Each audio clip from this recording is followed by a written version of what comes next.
Assalamualaikum warahmatullahi wabarakatuh.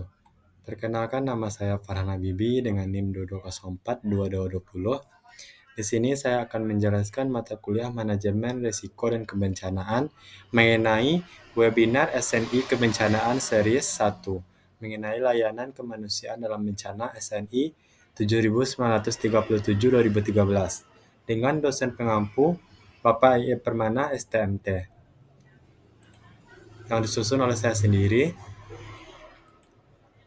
Webinar SNI Kebencanaan Seri 1, Layanan Kemanusiaan dalam Bencana, diselenggarakan oleh BNPB, Badan Nasional Penanggulangan Bencana, dan BSN, Badan Standarisasi Nasional. Bertujuan membahas peran SNI sebagai fondasi dalam layanan kemanusiaan untuk respon bencana yang lebih cepat, terukur, dan adil. Peserta berasal dari berbagai instansi, pemerintah daerah, LSM, akademisi, dan relawan kemanusiaan. Latar belakang webinar. Indonesia memiliki tingkat kerentanan bencana yang tinggi, gempa bumi, banjir, tanah longsor, letusan gunung api, dan lainnya. Setiap bencana menimbulkan kebutuhan mendesak akan layanan kemanusiaan, seperti penyelamatan, logistik, dan tempat tinggal sementara. Banyak tantangan terjadi karena kurangnya pedoman operasional yang seragam dan terstandarisasi.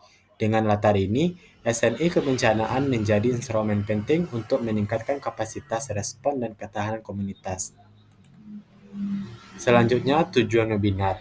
Yang pertama, membangun pemahaman bersama di antara semua aktor kemanusiaan tentang standar teknis yang dapat dipakai dalam respon darurat. Yang kedua, memperkuat sistem kolaboratif antar lembaga dan mempercepat adopsi SNI di tingkat lokal hingga nasional. Yang ketiga, mensosialisasikan pentingnya SNI dalam kegiatan penanggulangan bencana. Dan yang keempat yaitu menyediakan ruang diskusi untuk menyampaikan pengalaman dan praktik baik dari berbagai pihak. Selanjutnya yaitu apa itu SNI Kebencanaan. SNI Kebencanaan merupakan standar nasional Indonesia yang dirancang untuk diterapkan dalam konteks kebencanaan, mulai dari mitigasi, tanggap darurat, dan hingga pemulihan. Di sini saya memaparkan contoh SNI. Yang pertama, SNI Tenda Darurat Tahan Cuaca. Yang kedua, SNI Air Bersih dan Sanitasi di lokasi pengungsian. Yang ketiga, SNI Pemetaan Risiko Kebencanaan. Yang keempat, SNI Kebencanaan disusun melalui proses kajian ilmiah, konsultasi publik, dan uji coba lapangan. Dan yang kelima yaitu SNI bersifat terbuka dan dapat diakses, sehingga mendorong akuntabilitas dan keseragaman layanan kemanusiaan di seluruh Indonesia.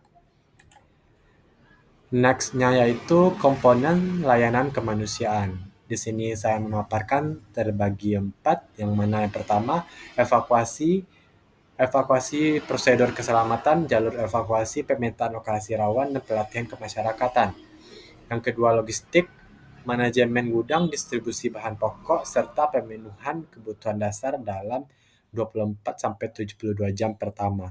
Serta layanan kesehatan dan perlindungan kelompok rentan, di mana pendirian posko kesehatan, sistem rujukan darurat manajemen korban luka atau trauma, serta jaminan akses layanan bagi difabel, lansia, ibu hamil, anak-anak, serta pemindahan tenda berdasarkan kebutuhan khusus. Selanjutnya yaitu tantangan yang terdapat di lapangan. Yang pertama, koordinasi antar lembaga. Sering tidak sinkron, bantuan datang bertumpuk dari beberapa lembaga tanpa sistem pembagian yang adil, kurangnya pemahaman petugas dan relawan tentang penerapan standar teknis seperti SNI, data korban tidak akurat, sehingga menyebabkan keterlambatan distribusi logistik atau penempatan tenda, serta keterbatasan sumber daya manusia, logistik, infrastruktur untuk menjangkau wilayah terpencil, dan adanya kesenjangan antara prosedur tertulis dan praktik di lapangan. Selanjutnya, solusi mengenai melalui SNI itu yang pertama, SNI membantu menyederhanakan dan menyeragamkan prosedur operasional. Kedua, meningkatkan efisiensi pelatihan karena semua pihak mengacu pada pedoman yang sama. Yang ketiga, mendukung pengembangan teknologi seperti aplikasi pelaporan pengungsi atau dashboard logistik berbasis data. Yang keempat, mendorong proses sertifikasi lembaga dan relawan yang siap diterjunkan ke lapangan bencana. Serta yang kelima, SNI menjadi tolak ukur evaluasi efektivitas tanggap darurat pasca bencana. Selanjutnya, peran kolaboratif SNI. Di sini peran yang pertama, peran pemerintah, yaitu menyediakan regulasi dan anggaran, memfasilitasi pelatihan dan sosialisasi. Yang kedua, peran LSM dan relawan, yaitu menjadi pelaksana langsung di lapangan, jembatan antara masyarakat dan pemerintah. Yang ketiga, LSM dan relawan menjadi pelaksana langsung. Dan yang ketiga yaitu masyarakat, sebagai penerima manfaat sekaligus pelaku penting dalam mitigasi dan adaptasi bencana. Selanjutnya saya mengangkat studi kasus atau praktek baik dalam SNI ini. Yang pertama yang di Kalimantan, penggunaan SNI pengelolaan logistik bencana oleh BPBD dalam distribusi bantuan saat banjir di Kalimantan. Yang kedua, Lombok, penerapan SNI tenda ramah difabel dan di lokasi pengungsian gempa Lombok tersebut. Dan yang ketiga, peran pemerintah daerah, yaitu penggunaan aplikasi pemetaan risiko berbasis SNI oleh pemerintah daerah untuk merancang jalur evakuasi. Baiklah, dari pemaparan materi saya tadi, dapat saya tarik kesimpulan bahwa webinar ini menegaskan bahwa SNI bukan sekedar dokumen teknis, melainkan alat untuk menyelamatkan nyawa dan menjaga martabat korban bencana. Penting untuk mempercepat adopsi SNI ke dalam rencana kontingensi dan pelatihan kebencanaan.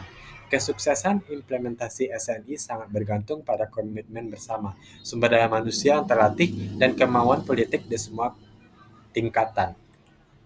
Baiklah, hanya sekian pemaparan materi ini yang dapat saya sampaikan. Apabila ada kesalahan, mohon dimaafkan. Terima kasih atas perhatiannya. Assalamualaikum warahmatullahi wabarakatuh.